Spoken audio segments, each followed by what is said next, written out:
this still going to be the case where the US feels comfortable having that almost, this slow withdrawal in terms of how much support it was giving? Or will Donald Trump feel as though he's being pulled back in? Because I think, as we've just been hearing, the risk is if you have these very slow responses and Russia is testing the boundaries, this could further encourage Putin. Rod Little on Times Radio, and in a few minutes we'll be talking about that lovely feast we put on for Donald Trump with the brilliant writer Pen Vogler. But first, the Times and Sunday Times Washington editor Katy Balls is with me to reflect on the latest emissions from the Trump White House. And I think where we've got to start is obviously those Russian incursions into Estonian airspace. Katy, how do you expect the White House will respond to this?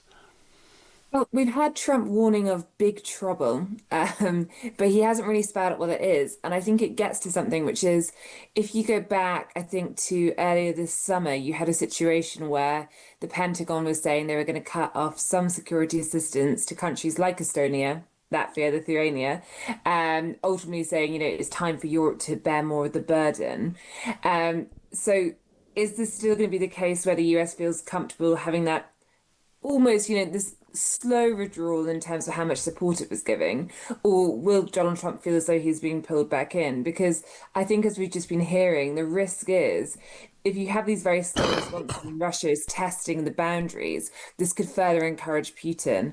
And this obviously comes with the backdrop of, we know Donald Trump is saying he's very frustrated with Putin. He said that at Chequers this week, stood next to Keir Starmer, but he said that many times, and we're yet to see the point where he starts to take, actions in terms of sanctions or other, which would be the next stage in this. Yeah, I saw a clip of him yesterday where he kind of brushed it off a little. He said it's something along the lines of not good or whatever, but there was no definitive statement. He's still basking, I suppose, in the pleasure of his state visit to the United Kingdom. Quite unprecedented in a way. It did cheer him up a bit, didn't it? Yeah, he seemed to have a good time, and perhaps that was, in a way, the main thing that the UK government and the royal family, the royal household, had to achieve. Why did they offer a state visit? Because they thought it was a way to curry good favour with the US president.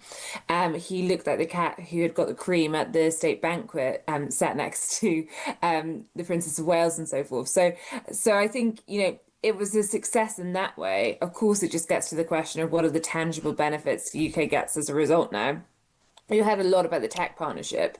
Does it buy you influence when it comes to what's happening in Estonia, when it comes to Ukraine, foreign affairs? It was interesting that a BBC journalist, Wiles, Trump's chief of staff, this during the trip, and the reply was not at all. Trump will always do what's best for America, which I suppose is playing to the American base, but perhaps wasn't the most convenient timing for that answer. But there were gains for the UK in terms of those that tech investment, which is quite a substantial amount of money and will bring quite a few jobs into the country. It looks from here as if the way Lammy and, before his departure, Mandelson and Starmer have succeeded in winning over what was originally a reasonably hostile administration. Yeah, I think that's correct. And as you say, you've had criticism of that tech partnership. So Nick Clegg said it was the crumbs of Silicon Valley. But at the same time, I think the UK would rather have the crumbs than not. It's still a significant investment in terms of this country. And I think if you're going to judge probably, in the world that we live in, how this state visit or how the UK government is doing, I think rather than saying what would the UK most like in any perfect ideal scenario, it's better to say, how is the UK comparing with other countries in terms of their dealings with America? And there, I think you can see the UK has advantages that other European countries and other countries outside of Europe have not had. And Peter Mandelson was a huge part of that tech partnership. It was, I think his brainchild for about 6 months. And of course, his name came up once. Donald Trump suggested he didn't know who the guy was, despite meeting him on camera previously. Right. But, there is still, I think, a bit of a legacy from Peter Mandelson if you put, the scandal over Epstein aside, which will be a meaningful investment if it all goes to plan in the coming years. Now it's Charlie Kirk's funeral tomorrow, which will, I suppose, be weaponised by both sides.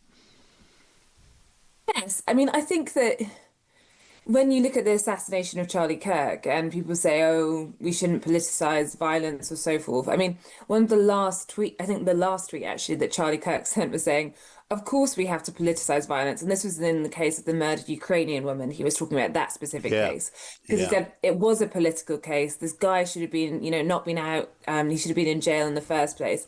And that was his opinion. But I think similarly with Charlie Kirk, because of the role he played, because of his organization, it just has inevitably created a political debate and a political conversation.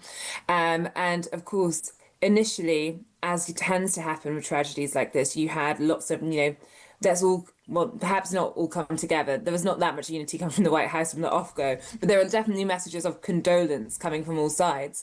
Now it's become, a conversation about free speech in America, about Well, clamping down on indeed. leftist groups. Well, indeed. I was going to ask you just quickly about that. Jimmy Kimmel, obviously the main name in the frame there, and the suggestion that he should sue Donald Trump. Is there any rowing back at all from the Trump administration on these, what are seen over here purely as assaults on freedom of speech? Not yet from the administration itself.